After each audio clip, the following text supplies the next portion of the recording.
আসসালামু আলাইকুম, সবাইকে স্বাগতম জানাচ্ছি। ঢেঁড়স দিয়ে আর চিংড়ি মাছ দিয়ে ভীষণ মজার একটা রেসিপি নিয়ে হাজির হয়ে গেলাম। ঢেঁড়স আর চিংড়ি মাছের এই রেসিপিটা খেতে কিন্তু দারুণ মজার হয়, গরম ভাতের সাথে জাস্ট জমে যায়। তো চলুন ঢেঁড়স আর চিংড়ি মাছের রেসিপিটা আমরা তৈরি করে নিই। তার জন্য চুলায় আমি একটা পাত্র বসিয়ে নিয়েছি। এখন এখানে আমি পর্যাপ্ত পরিমাণ সয়াবিন তেল দিয়ে দিয়েছি। চাইলে আপনারা এখানে সরিষার তেলও ব্যবহার করতে পারেন। এখন আমি তেলটা গরম হয়ে যাবার পর এখানে পরিষ্কার করে ধুয়ে কেটে নেওয়া ঢেঁড়স দিয়ে দিচ্ছি। তো ঢেঁড়সগুলো আমি এই তেলের মধ্যে একটু ভেজে নিচ্ছি চুলা হিটটা হাইয়ে রেখে। আর চুলা হিটটা হাইয়ে রেখে আমি এটা একটু নেড়ে চেড়ে ভেজে নিলাম। এতে করে ঢেঁড়সের কালারটা সবুজ থাকবে আর ঢেঁড়সটা খেতেও ভীষণ ভালো লাগবে। এই পর্যায়ে কিন্তু আমাদের 5 মিনিটের মতো চুলা হিটটা হাইয়ে রেখে কিন্তু ঢেঁড়সটা আমি ভেজে নিয়েছি। আর এটা কিন্তু ভাজা হয়ে গিয়েছে।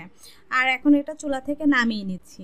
চুলা থেকে নামিয়ে নিবার পর পেঁয়াজ কুচি দিয়ে দিয়েছি 1/4 কাপ পরিমাণ। আর আমি আবারও সয়াবিন তেল দিয়ে দিয়েছি পর্যাপ্ত পরিমাণ। আর স্বাদ মতো কাঁচামরিচের ঝাল দিয়ে দিয়েছি, কাঁচামরিচ ফালি দিয়ে একটু ভেজে নিয়ে এখন আমি এখানে দিয়ে দিয়েছি 1 চা চামচ পরিমাণ আদা রসুন বাটা। আদা রসুন বাটাটা দিয়ে সামান্য একটু পানি দিয়ে দিলাম, কারণ এখানে মশলা অ্যাড করব। কারণ দেখা যায় যে মশলা অ্যাড করতে করতে যদি পানি না থাকে সেক্ষেত্রে পুড়ে যাওয়ার চান্স থাকে, সেক্ষেত্রে কিন্তু টেস্টটা নষ্ট হয়ে যাবে এই রেসিপিটার। এখন আমি এখানে দিয়ে দিলাম 1/2 চা চামচ পরিমাণ জিরার গুঁড়া দিয়ে দিয়েছি। আর দিয়ে দিলাম 1/2 চা চামচ পরিমাণ হলুদ গুঁড়া। শুকনো মরিচের গুঁড়া দিয়ে দিয়েছি 1 চা চামচ পরিমাণ। 1 চা চামচ পরিমাণ ধনিয়ার গুঁড়া। এখন এই মশলাটা খুব ভালোভাবে নাড়াচাড়া করে মিশিয়ে নিয়ে এটা একটু কষিয়ে নিব ঢাকনা দিয়ে ঢেকে। কষিয়ে নেবার পর এখন দেখেন এই পর্যায়ে আমি এখানে দিয়ে দিচ্ছি একটা টমেটো টুকরা করে নিয়েছিলাম, সেই টমেটো টুকরা আর একটা আলু দিয়ে দিয়েছি, মাঝারি সাইজের আলু। এখন এখানে আমি স্বাদ মতো কিছুটা লবণ দিয়ে নেড়ে মিশিয়ে এখন ঢাকনা দিয়ে ঢেকে এটা কষিয়ে নিব চুলা হিটটা মিডিয়ামে রেখে। ফিরে আসলাম প্রায় 4 মিনিট পর। এ পর্যায়ে কিন্তু আমাদের আলু আর টমেটোটা কিন্তু খুব ভালোভাবে কষিয়ে নেওয়া হয়ে গিয়েছে। আর আলুটাও কিন্তু মোটামুটি সফটও হয়ে এসেছে। আর এটা কিন্তু সফট হতে বেশি সময় লাগবে না, কারণ আলুটা আমরা পাতলা করে কেটে নিয়েছি। আর এখানে দিয়ে দিলাম কিছু চিংড়ি মাছ। তো আপনারা এখানে যে কোনো চিংড়ি মাছই ব্যবহার করতে পারেন, ছোট বা বড় সাইজের। তো আমি এখানে চিংড়ি মাছটা দিয়ে এই আলু আর টমেটোগুলোর সাথে নাড়াচাড়া করে মিশিয়ে নিব।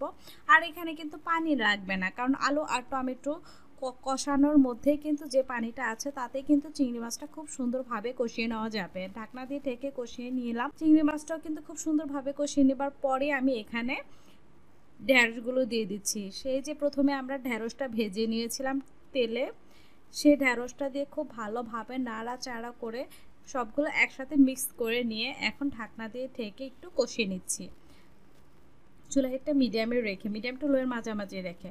তো ঢাকনাটা খুলে নিলাম। 3 মিনিট পর এসে মশলাতে কিন্তু আমি এই ঢেঁড়সটা কষিয়ে নিয়েছি।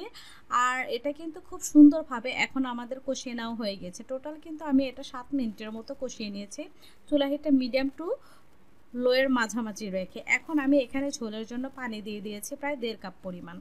ঝোলটা আপনার নিজস্ব স্বাদ অনুযায়ী বুঝে অ্যাডজাস্ট করে নেবেন, যে যেরকমটা ঝোল খেতে পছন্দ করেন।